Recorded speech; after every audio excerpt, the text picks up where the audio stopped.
il y a un titre, forcément, on pense à du Radiohead première époque un peu. Tu vas me dire non, zut. Presque. On va la refaire. Radiohead ne fait pas du tout partie de vos influences, en fait. My Sweet Tyranny, c'est un groupe, vous allez rire, qui nous vient encore du Nord-Franche-Comté, territoire décidément très fertile en matière de bon son. Bonjour messieurs. Bonjour. Nicolas, comment ça s'est passé, notre petit Studio 3? Vous avez été content de l'acoustique? Tout a été? Ouais, parfait, c'était nickel, super. Vous êtes venu enregistrer 2 titres ici. L'objectif, c'est qu'on parle de cet album DBC Wave. Ça veut dire quoi, DBC Wave, Nicolas? Ah, c'est dans le livret, donc c'est un peu un secret, quoi. Donc, si vous voulez savoir ce que ça veut dire, il faut acheter l'album, ou en faire l'acquisition du moins. Comment est-ce qu'on fait pour choisir 2 titres pour se présenter à France 3, du coup? Comment vous avez fait pour choisir les titres? Je dirais qu'on a regardé ce qui allait plus dégager de notre univers, où on allait essayer, vraiment montrer qui est My Sweet Tyranny. Et voilà, c'est les deux où on est vraiment à l'aise, où c'était le plus notre univers, donc on a choisi ces 2 titres-là qui sont Noteur et Falling Lives.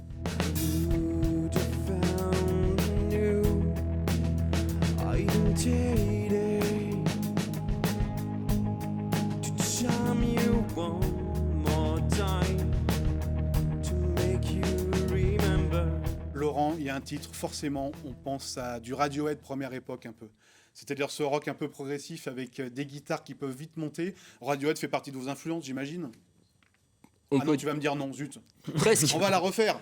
Radiohead ne fait pas du tout partie de vos influences, en fait. Non, effectivement. Ouais, On en a repris. on en a repris, mais je partirais plus dans des influences un petit peu plus anciennes dans le progressif. Pink Floyd? Ouais, voilà, c'est ça, plus années 60, années 70, où effectivement, on a 2 gros fans de Pink Floyd dans le groupe, et ça doit se ressentir un petit peu quand même. Alors il y en a un qui est tatoué et qui est un peu silencieux, mais on va le faire parler, c'est le bassiste Jérôme. Quand toi tu es arrivé en même temps que Dylan, vous étiez pas tous les deux à l'origine, c'est Nicolas et du coup Laurent.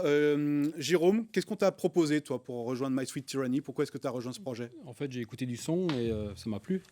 Je suis arrivé avec beaucoup de basses, avec des personnes qui n'étaient pas vraiment certaines d'avoir un bassiste chez eux, mais et puis finalement ça a collé. C'est faux, c'est archi faux. C'est intéressant parce que du coup on a un quatuor musical avec un guitariste leader et puis un chanteur, et puis il y a cette session de rythmique qui est venue après. Vous faites un bon complément, j'ai l'impression. Dylan, toi qui es un peu plus jeune dans l'histoire, tu as une dizaine d'années de moins que, ça c'est pour être poli avec les plus âgés, une quinzaine d'années de moins que les autres. Pourquoi toi tu as rejoint aussi My Sweet Tyranny? Eh ben, moi, à la base, je les ai vus jouer dans un bar où je fais partie d'une association, et j'ai vu jouer les deux, et c'est ouais, leur univers m'a vachement plu. Moi, j'avais déjà un groupe à l'époque et je cherchais pas forcément. Et puis, juste après, ils m'ont proposé, et puis j'ai voulu faire un essai, et puis ça a matché. On était en recherche de batteurs à cette époque. Ouais. L'objectif, c'était surtout d'avoir un line-up vraiment complet, parce que tout ce qui était batterie et basse, c'était de la MAO, c'était un ordinateur, ça manquait d'humanité. Ça sonnait pas comme ça sonne aujourd'hui. Donc on est parti en quête d'un batteur. Et là où c'est drôle, c'est que c'est un bassiste qui a répondu à notre annonce. Il ne l'a pas dit tout à l'heure, mais c'est lui qui nous a contactés en premier. Allô les gars, vous cherchez un batteur, mais vous cherchez un bassiste aussi. Ouais. Et ça s'est fait, en fait, les deux sont arrivés en même temps. C'était pas du tout prévu. Puis c'est pas plus mal. Comment est-ce que vous pourriez décrire votre album, du coup, ce DBC Wave, dont j'ai toujours pas trouvé la raison, la raison, Nicolas, si tu pouvais le décrire? L'album, moi je pense il va vraiment englober tout l'univers My Sweet Tyranny, tant dans sa partie, vraiment dans les parties vraiment aériennes, mais également dans la partie vraiment rock, pur rock, qui est venue après avec l'arrivée de Dylan et de Jérôme.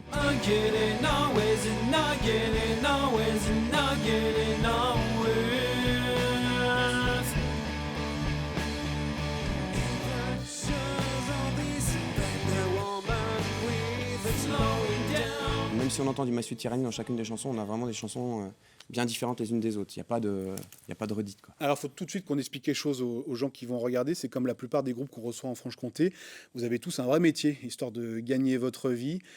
Comment ça se passe, le travail à 4? Vous travaillez de votre côté, vous réussissez à vous réunir toutes les semaines. Comment est-ce qu'on progresse quand on est un groupe de rock et qu'on veut se faire connaître et qu'en même temps, on doit gagner sa vie? Oui, c'est ça. En fait, on a d'abord travaillé individuellement, et puis après, on fait une répète une fois par semaine au Molokoa ou d'un cours. Laurent, comme tu es à l'origine du projet avec Nicolas, qu'est-ce que vous fixez comme objectif pour 2020 du coup? C'est de faire des concerts, de plus en plus. Donc on cherche On cherche pas d'aller faire des grosses scènes dans le monde entier, mais juste faire découvrir notre musique partout. Et On aimerait bien justement, s'exporter en fait un petit Ouais. peu. s'exporter en dehors, En dehors de la, Bourgogne-Franche-Comté. du Nord-Franche-Comté, Tout à fait, ouais, de la ouais. Franche-Comté tout court. Mais justement, Nicolas, comment est-ce qu'on fait? Vous êtes issu, je le disais au début, d'un territoire tellement fertile en matière de groupes de rock. C'est une force, mais c'est aussi du coup une difficulté. Comment est-ce qu'on fait pour s'extirper du lot? En passant déjà sur Studio 3, ça peut aider. Ouais, effectivement. Déjà, en Ouais. sortant un album, c'est pas ça, Ouais. c'est pas une mince affaire, hein. On a quand même Autoproduit. travaillé pendant 1 an pour cet album, en réalisant des clips bien évidemment à côté pour avoir le support visuel. Et puis on a notre petite particularité aussi nous en concert, on a des projections. Donc là on l'a pas vu aujourd'hui parce que l'exercice est différent. Bien sûr. Mais en concert, on a en permanence des projections. Et c'est pas simplement des projections pour faire joli, c'est vraiment quelque chose de travaillé qui va avec la musique, qui va vraiment à chaque break de batterie, il se passe quelque chose. À chaque fois, il y a un thème qui vient avec une des chansons, plus le spectacle qui est travaillé comme pas une somme de chansons, mais vraiment un spectacle.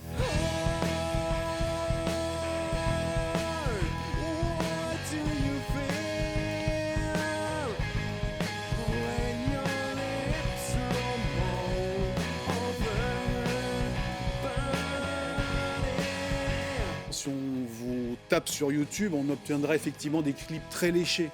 Du coup, c'est une volonté de créer vraiment un univers total, Laurent. Oui. Tout à fait, ouais. Le but, c'est de faire venir les gens dans notre univers.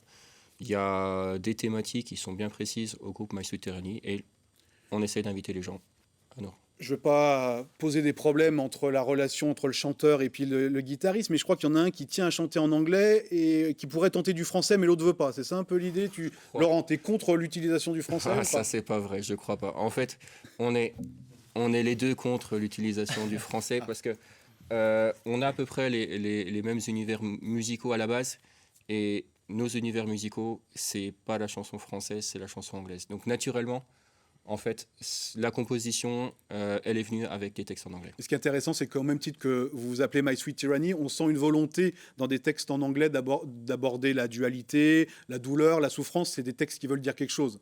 Oui, c'est des textes qui veulent dire quelque chose. Ouais. My Sweet Tyranny, c'est un projet qui est vraiment axé autour de ça. Nous, on a une punchline, on dit qu'on fait du rock qui se contemple, on dit qu'on fait de la peinture qui s'écoute. Et tout le travail de My Sweet Tyranny, en fait, se décompose un peu comme un tableau en clair-obscur. Ça, on l'a dit beaucoup de fois hein, dans beaucoup d'interviews, mais c'est vrai que c'est une vraie ligne de conduite, c'est un vrai projet axé là-dessus. Et du coup, cette ligne de clair-obscur, on l'a très bien entendu effectivement dans les deux morceaux. C'est la fin de cette interview. Je ne sais toujours pas ce que ça veut dire DBC Wave. Alors ça veut dire quoi, Nicolas? Ça veut dire Dark, Bright and Colored Waves. Et bien là encore, on a la parfaite illustration de ce que vous voulez faire. On vous souhaite plein de bonnes dates pour 2020, les Sweet Tyranny. Pourquoi Merci. pas accrocher un festival franc-comtois, quelque chose comme ça? Ouais, il y en a déjà un D'accord. qui va se faire. On va jouer au festival Montbouton, à Montbouton, le 12 juin. Et ben on espère que d'ici là, d'autres dates se rajouteront. Merci d'être venu sur ce Merci. studio. à vous. Merci de l'accueil.